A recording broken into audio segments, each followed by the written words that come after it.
Welcome to Smart Cherry's Thoughts. This is Sai from India.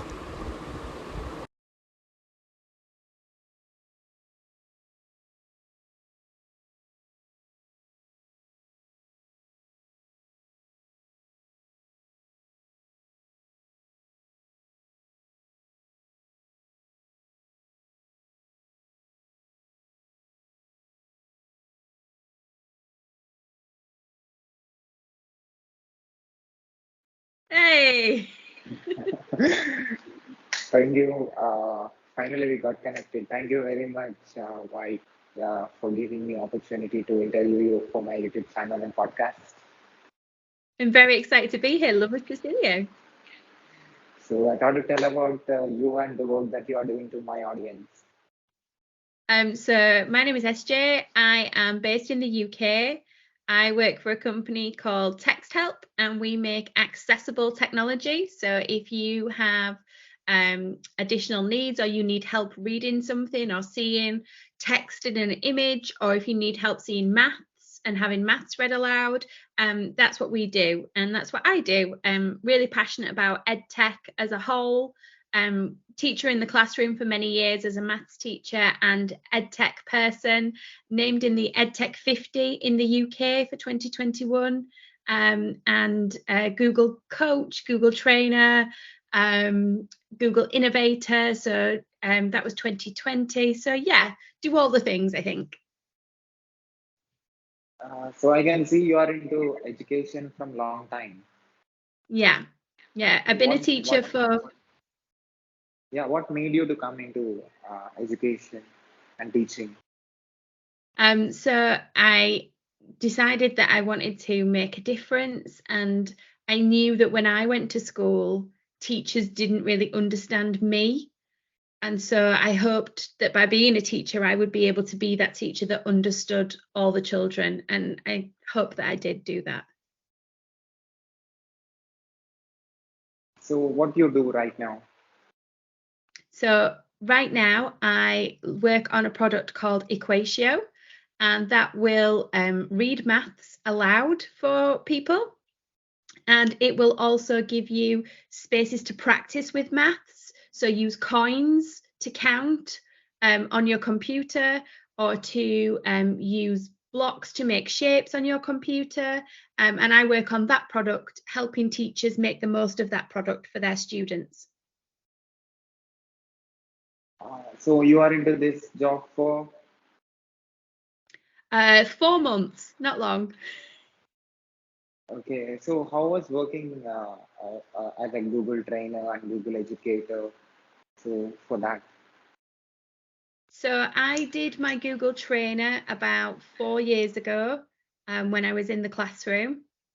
And that then allowed me to then go work in other colleges and other schools to help train people. And I would encourage anyone who has an interest in edtech to become a Google trainer. No matter where you are in the world, you join a wonderful community of people. um, and I was able to work alongside my teaching for a long time, doing both, training people on Google Docs, Google Slides, Google Sheets, Google Classroom, and how to make the most of it in your classroom. And then I was very honoured to be selected to be a Google Innovator, which means that we innovate a product. Mine was about playing games on calls like this and how to build connections with people all around the world. So that's what I focused on. And then I became a Google Coach, which is a different take. And that is about not helping teachers by showing them, that's about helping teachers by asking them to go find and explore new ways themselves, and coaching and supporting them. So that was really interesting as well. And I still do all those things, but just I'm now focused on this one product. But a huge, massive community of Google educators are out there. I'm also a Microsoft educator as well, and I'm a Microsoft Word expert as well. So I do a lot of work about how to get the most out of Microsoft Word as well. So all the products are wonderful, and just push yourselves and do those accreditations, because you can then make a real difference. so you understand Google products and also Microsoft products. I do, yeah. Uh, is that your job, or you do because you have interest on it? It's because it's my interest, and I think that led me to my job. My job now sits across all the products, including Apple. So that's my new challenge, is to learn Apple and how that works. But I think being interested in as many things as you can be to develop your own knowledge makes you a stronger person and challenges the mind, but then it makes you a stronger person when you are interviewing for jobs as well. And I'm sure it played a part in me getting this job here at TextHelp. So different companies have different products. So what you understanding Microsoft products, like you said, Google products, Google Sheets, and Google, all Google products. So you're working on it. So what makes you to put so much interest? I don't know. I think I was just interested in how we could get the most out of the technology. I think as teachers in our classroom, we often solve the problem that's right in front of us. And that's great. That's the nature of teaching. And we help the child in front of us. But the world of education technology is massive. And so you need to know a bit about everything to help all the students and to help as many people as possible. And I think if you really push yourself to really strive to do better, you will be more successful the more knowledge you have across different platforms. I think we're entering a world now where we expect people to be able to transfer across platforms. It is becoming more normal that you will be expected to move from a Google Doc to a Microsoft Word to then perhaps into a Miro collaborative board. You know, I think companies are looking and expecting that now. So what subjects you teach? So I'm a maths teacher. I always say we're like salespeople. Everybody has to buy from us, but nobody wants to pay the money. Nobody wants to put the effort in to buy what we're selling in maths. Maths is a hard subject. It's a cool subject. So that is the foundation for you to understand the products of technology. I think so. I think if you have strong maths knowledge, you can understand technology a lot easier. I think the two interlink nicely. But I think the way we teach maths is still very anti-technology. The way we teach maths is still very pen and paper. And it's about how do we get that maths teaching to catch up with what we're expecting to see in the technology world. And I think that's why I work on the product I work on now, because that has handwriting recognition built in. It has speech to text recognition built in, and it also has screenshot reader. So you can screenshot maths and then type it and edit it. And so what we do on our product is we try and help people bridge that gap from the way we teach maths, which is quite pen and paper based, to that digital. But we've got such a long way to go, because like you say, maths is the foundation of technology. That's how we understand how technology works. So how you got opportunity to work for Google? So I didn't work for Google. I worked with Google as their trainer, as a trainer on their products. And you can do it yourself. You can do the accreditation yourself, and then you join a global directory. And in this global directory, customers, schools, clients can look for someone with your skill set. And if they find that you are a match, they can contact you. And Google have this. This is, I think it's like $40 to do this accreditation. So it's not expensive. But once you're in there, you are able to then access this global directory and be found and get work. And the more you do it, the better your skills become, because the more advanced you become as well. So it continues to snowball as you go through. So you spend a lot of your lifetime in education and in teaching. So technology is something that is completely different from education. So edutech. So how you become edutech? I think this is the challenge. I think this is the challenge that teachers face. Teachers have the way they do things, the way they have done things. Then they might use a bit of technology like a quiz, or they might use a test and use technology. But actually, to move into actual technology, edtech, you need a different set of skills. Those skills have to be driven from other things, not just from your classroom. And I see a lot of teachers wanting to make the leap from classroom to edtech. And I always say there is a lot of work, a groundwork to do beforehand. I'm quite fortunate in that my role is still very teaching driven. My role is still, what would a teacher do, is what I'm looking at with the technology I work with. But I still have to have knowledge of the development process, the development cycle of a product. How does that product then sit in the Chrome marketplace? How does that product sit as a desktop app? Why would we choose between the two, and why would we offer two different platforms, and why do we support this operating system? And if I'd come straight from the classroom as a teacher, I don't think I would have had that knowledge. I think coming from as a teacher and doing my Google Trainer, Google Coach and Google Innovator, and my Microsoft Word and my certified educators for Microsoft, that helped me build some of that knowledge.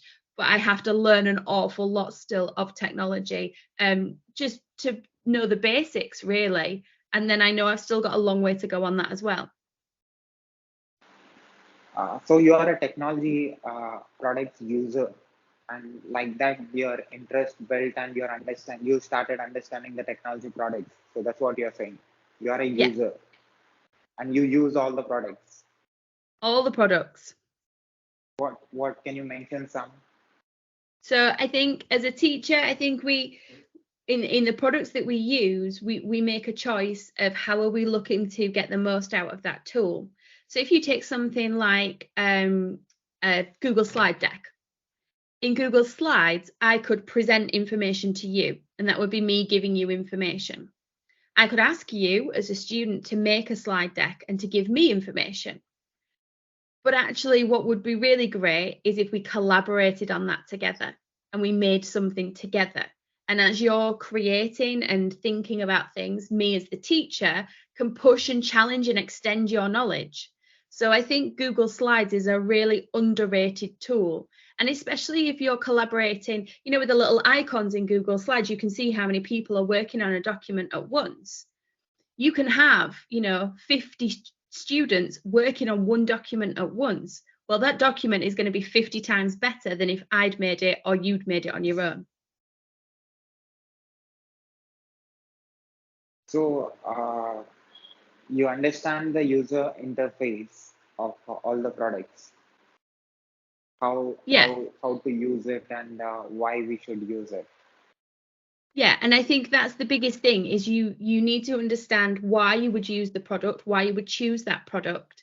And as a user, be interested in why that product behaves in that way. When I'm now developing products with TextHelp, I'm not in the development team, but I am there as the teacher helping shape what that user experience might look like.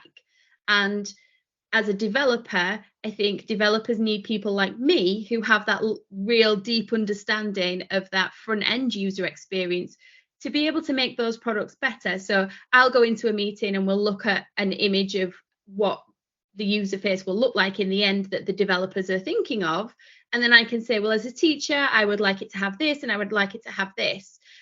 And then we come to a discussion of how that looks and feels from a development side of things. And it's that two-way process between developers and end users, but we're doing it internally within our organization. And I think that is the crucial part, is having that two-way conversation between developers and end users to make the most of that feature, to make sure that it's going to hit the market in the right way. So from when you started understanding the software products? So when I started understanding the software products, yeah? Yeah, it is part of your job, you said. Yeah, so this is part of my job. My job is to think of what does the end user want, look and feel. And then we can go to testing and we can put it out wider. Obviously, it's not just my opinion. We can test wider than that. But what we need is, in technology, we need really good people to do all of the things that piece together. So we need really good developers that are really skilled and understand developing. We need really good people who can manage that process, who might not have as much technical knowledge of developing, but they have an overview of project management skills. Then we need people to quality assure and to check that work. Then we need people to test it. And then we need people to put the end user in as well. And it's a long chain of process. My role sort of sits across quite a few of those phases, where in each of them, the project manager can say, what would an end user think about this? And then I'll prioritize the tasks differently. A developer might say, what would an end user think about this? And then that might change the way that they develop. A quality assurance person might say, what would an end user think about this way of doing things? And that might change the way they quality assure. So that end user viewpoint is really useful across the product cycle. So as a Google innovator, what you did? Sorry, say that again, I didn't get that. As a Google innovator, what you did?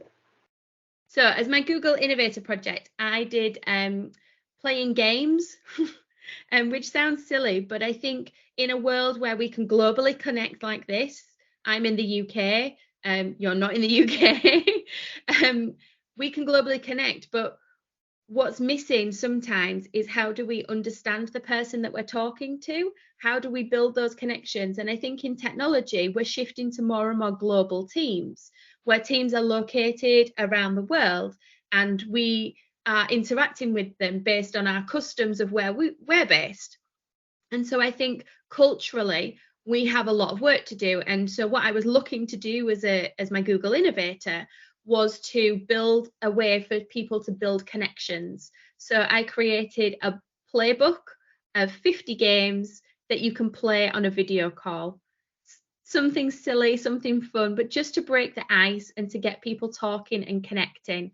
And then we did this globally with some Google innovators all around Europe as well. And we just had a really good laugh. And then that builds those bonds and those connections that mean that you work smarter and more efficient as a team as well. So how many people used your product that you created? Well, so it's hit over 20,000. It might be 30,000, which from a small place in the UK is massive to me. It's absolutely huge.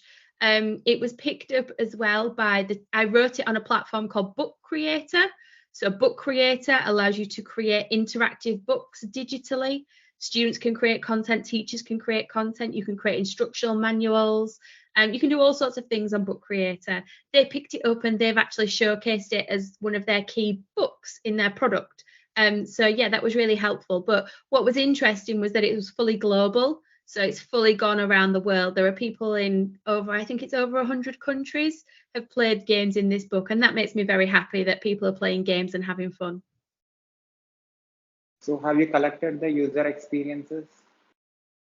Yeah, so we've talked to a few people, and what we're looking at here is we're looking at how do you build those connections with people. And it's a slightly different take on the user experience of the product, because actually the product gives you the idea to play the game, the people make the game. And I think that sort of, for me, is my ethos, in that the user experience is slightly different in that it's people playing the game and their interpretation of the game. So I'll give you an example. We might play a game now where I would say to you that, and we had someone else on the call, the fastest person to come back to the call with something red. And that would just be a bit of fun. And the user experience then depends on how I set the game up and how you play the game as participants on the call. And that's changed globally as we've gone through. So some schools use it as icebreakers when they start schools. Some companies have used it for new team members joining their team, and some companies use it for celebration events. So for the holidays, you might play some of these games at the holidays and build connections that way as well. So I'm really pleased with its reach. So you have done one project and by yourself. So you observe different products, right? Different products.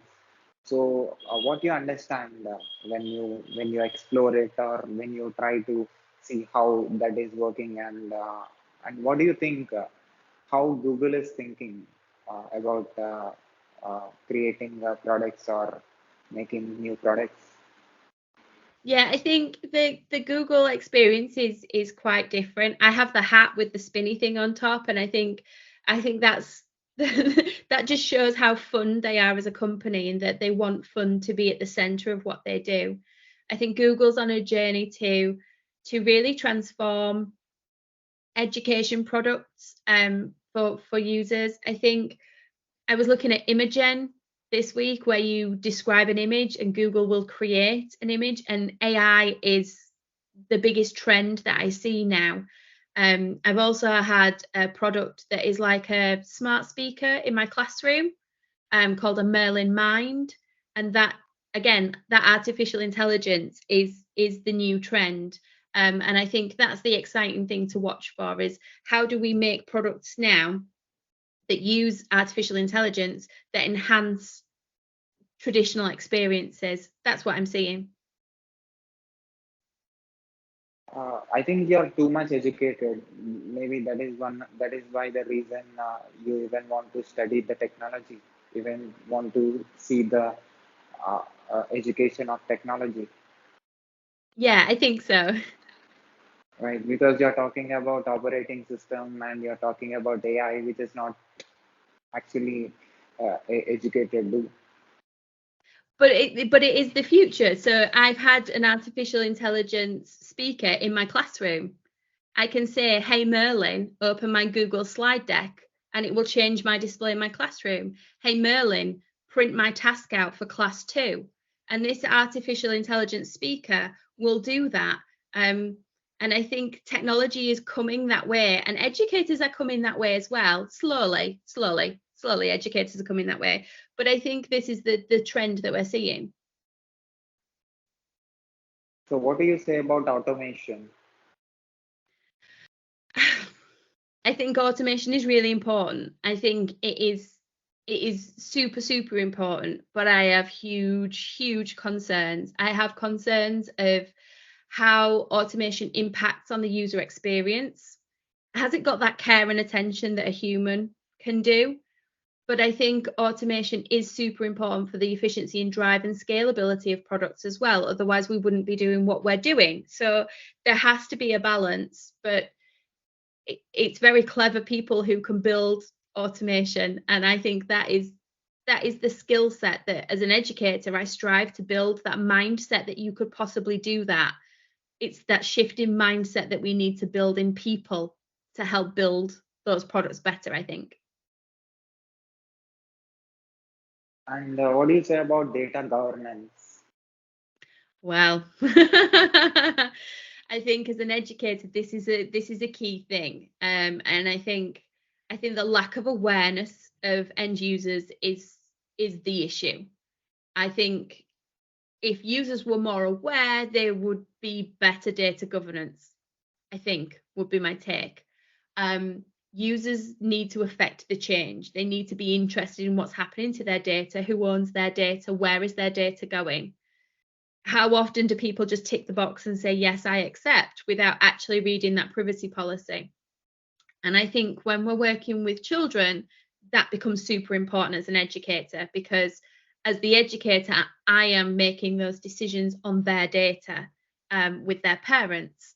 And that is huge. That's a huge responsibility. So I also do a lot of work around how we educate children on their data and what does their data do. So even as children as young as 4 years old, I think we need to have a conversation about where does your data sit, what do you want to share, and how does your data look. And then I think that's one part of the puzzle. The other part of the puzzle are companies being super responsible for data governance. I think we have let things slide and let things happen for a really long time with data now. And there is a shift for people to be more clear on what's happening with data, but actually companies need to be more proactive rather than reactive, and I think we're still in a reactive phase of looking at data governance. And data security? I think that goes hand in hand. I think with data security, you would never knowingly let someone access your information. So companies need to invest heavily in data security. Of course they do, but actually the end user needs to choose their products carefully based on data security. Data is one of the most precious commodities now. You know, you think about the price of gold, you think about the price of precious metals, but actually data carries a massive price now. And if data is that valuable to an external wanting to buy that data, why is it not that valuable to the end user? Why are they not taking as much of an interest in where they're sharing that data? But also companies, why are they opening themselves to risk where they could be held to ransom under a data security for that data as well? So that when again it's this reactive, we're still very reactive on the data security front. We need to be more proactive collectively. As a teacher, as a coach, you are understanding the technology and understanding the software tools, how to use it. That is great. And do you think that the students that you are teaching to, they understand the tools that you are using and they can able to connect uh, with the education with those tools? I think my job is not just to teach maths. My job is to teach maths, but my job is to get them ready for the world. What does the world need from them? What can they offer to the world? What skills have they got? And I think the technology comes secondary. It's the skills of being able to be flexible and adaptable to use technology, to intuitively know that doing this will cause this output. It doesn't matter what the platform is. I think students need to learn the skills that they can interact with technology, be confident in interacting with technology, but then understand that regardless of the platform, their interactions will deliver a similar outcome. Then once we've got those sorts of skills, we can start to think about communicating on the technology, collaborating on the technology, creatively thinking of how to use the technology. And that's what we need to do as teachers, not just teach the subject. So I don't just teach maths, I need to teach all these other skills as well that go along with it to get the students ready for when they leave school. Do you think that technology is going to replace human beings?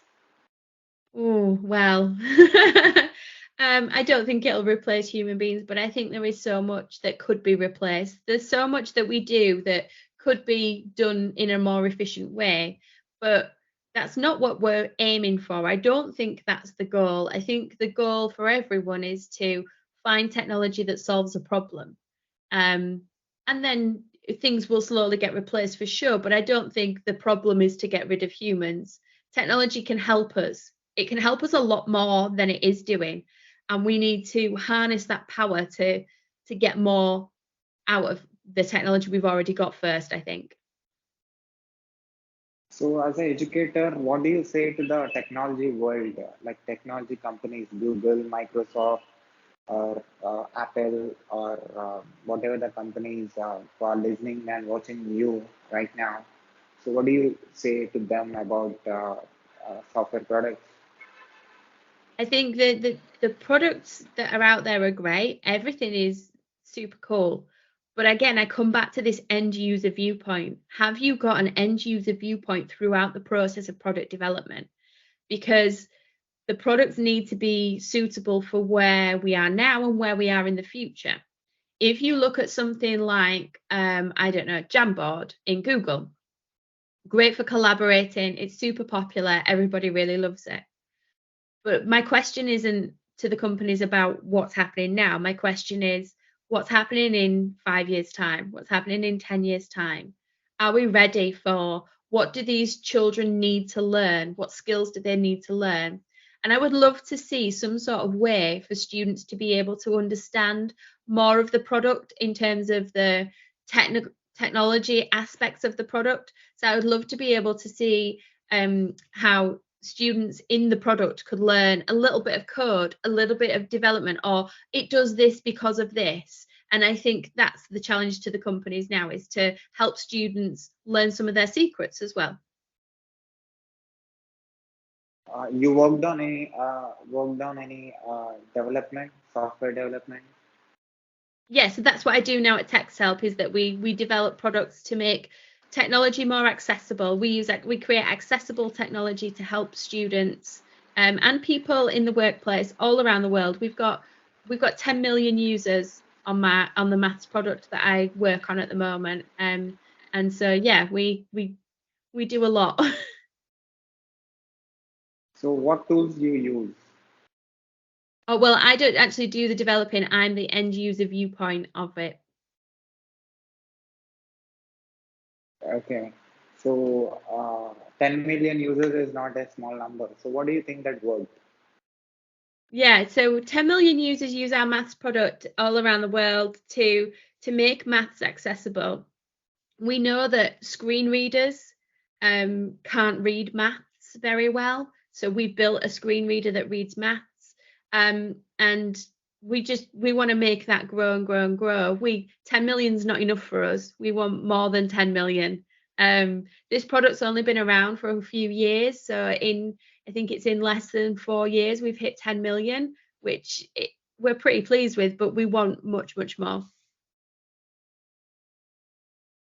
So do you think that the same way that you are going in order to reach more number, do you think for every subject like physics, chemistry, and all other subjects, do you think uh, the developers need to follow the same way that you are following? Yeah, I think so for sure. We do physics and we do chemistry within the product as well. It is maths and science, but I think we have more to do on the science front. Yeah, absolutely. We have more to do on the maths front as well. I think if you made a product and then we're like, oh, I've made this product, it's brilliant, then you're not going to hit 10 million users.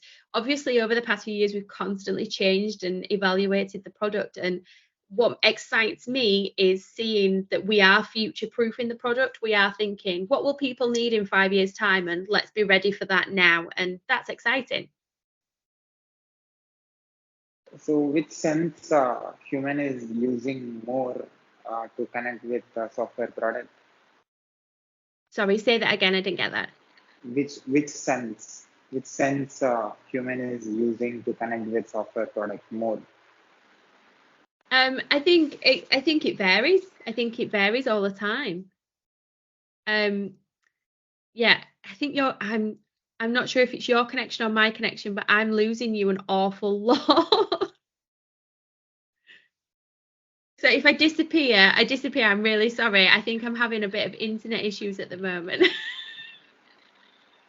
I can hear you. It is recording. Yeah. Okay, all right. I'm so sorry. So yeah, what was I saying? Oh, so our accessible technology. So our accessible technology, if you had a visual impairment, we would read it aloud, but we also support handwritten input, speech input. So if you couldn't write or type, we will give you the tools to help you input into your technology. And I think that for me is exciting, because that's exciting now, that's exciting in the future, and it's giving people access to technology that they couldn't have before. And so accessibility seems to be a big trend as well, and that's where we're putting all our energies. So before we used to get education uh, without technology. Now technology is making education easier. So what do you think in human mind?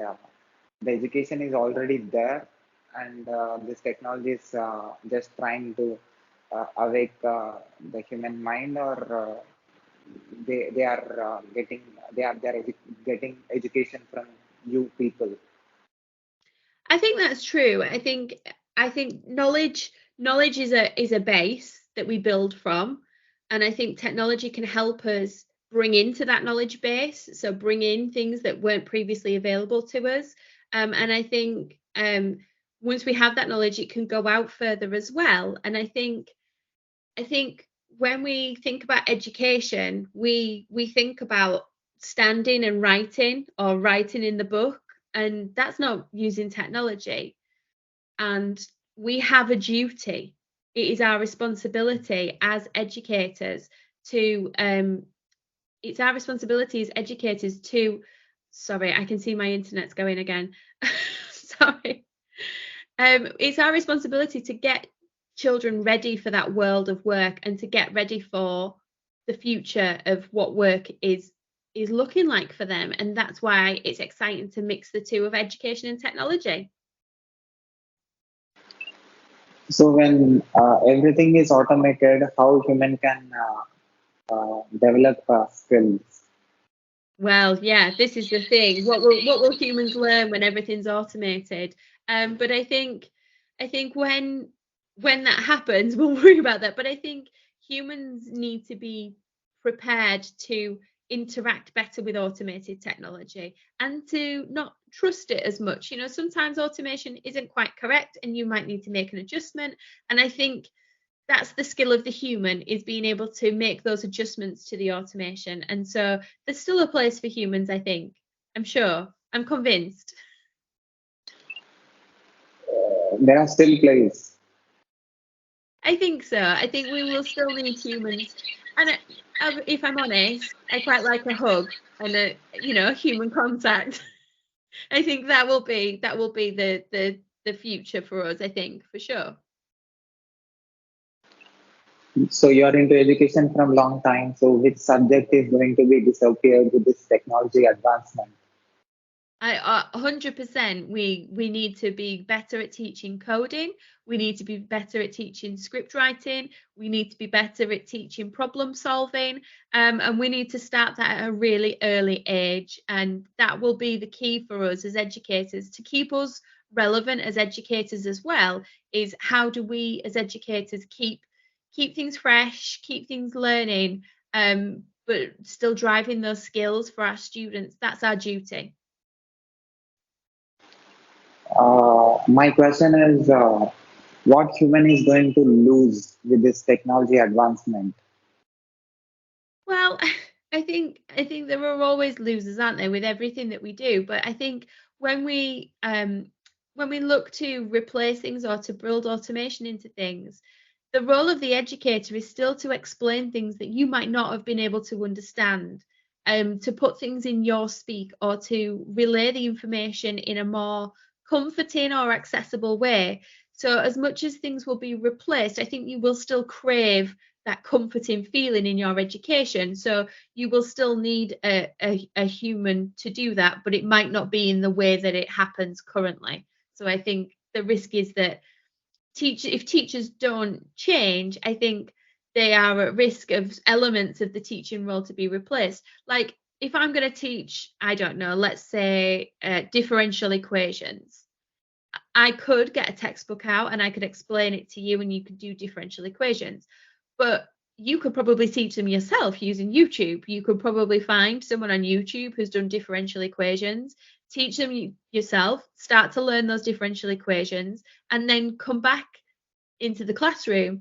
And the meaningful part for the educator then is that meaningful discussion once you've studied that content. So I think if you were an educator who just delivered content, then there is a risk that you would possibly be replaced. But actually, the value of an educator for me is those meaningful discussions once content has been learned.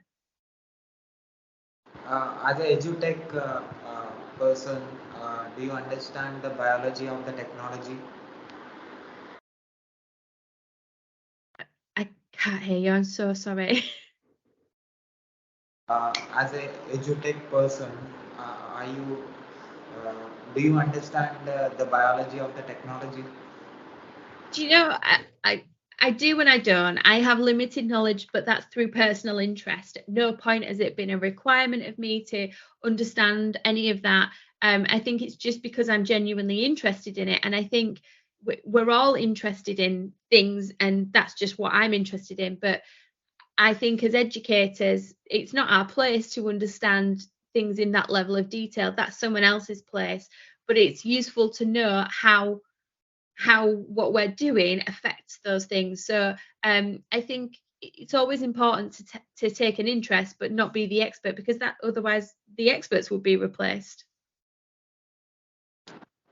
So if human thoughts are called as software products, and that thoughts will be there in human mind, and human mind is there in human brain. and brain is physical. So this is physical thing. So when you're understanding software products, you need to understand hardware thing. Do you? Yeah. Yeah, I think that's a really good analogy. Yeah, totally. So have you gone through the hardware thing? Data centers, software, physical things, hard processors, everything, RAM. I think as an educator, that's not something that we would look at, no. But obviously, where I work now, yeah, we do that all the time. Yeah, it's not where my area of expertise is, though. Yeah, because I'm asking this question because you said you want to reach more than 10 million, right? So, so in order to increase the number, to improve the software service, you need hardware configuration at the same time. So it is very important for you to understand the physical thing of the technology. Yeah, absolutely. And I think that's the beauty of working in a large global organization, is that we have experts all around the world within TEXTHELP that can look after those things for us. You understand AWS cloud services? Yeah. Yeah, personally, yes, but it's not part of my job. But yes, I do understand them. Yeah. Have you used those services? Any of the services? Yeah, yeah. I think one of the first things that I ever coded was an API to go into Google. But this is just hobby. This is my hobby. This is my interest. It's not what's required of me. But yeah, and I think it's fun to develop yourself and to push yourself to code things. Sure. So at last, what do you say about my work? Have you seen any videos of mine on YouTube? Yeah, I watched a great chat you had, one of your podcast episodes with a product I think the lady was from India. Anyway, it was super interesting. I found it super fascinating. And what I find interesting, and this is my question for you, is what's your plans for your channel? What are you wanting to do next? So I want to work in technology governance, data governance. Ah, So this user experiences, this people who are into technology and education, not only in a particular field or particular profession. I interview police officers, authors, artists, filmmakers, everybody. My field is technology. I did software in masters in software engineering and bachelor's in computer science and engineering. So this is not my job, but no, this is your hobby. Like mine is a little bit of coding. yeah, just trying to understand what different people are thinking and what they are thinking and what they have experienced and what the work that they are doing. Like you said, you understood the different Google products and you become an innovator, Google innovator. Maybe understanding different human beings from different parts of the world who are into different professions and who are into different levels, different age groups, understanding and putting all this information in my head. Maybe in a place in a product development, the global product development, I can contribute something which will also help in AI development or anything which is like uh, human and technology connectivity. I want to work in that. Amazing. Yeah, 100%, 100%. I'm really sorry. I've just had an urgent message come through. Are we all right to wrap this up? Yeah, can I put this video on my YouTube channel with your permission? Of course you can. Of course you can. And also, can I put this audio and video clip on my podcast, website, internet, social media, everywhere with your permission? Of course you can. Thank you again. Thanks a lot. Take care. Bye bye bye.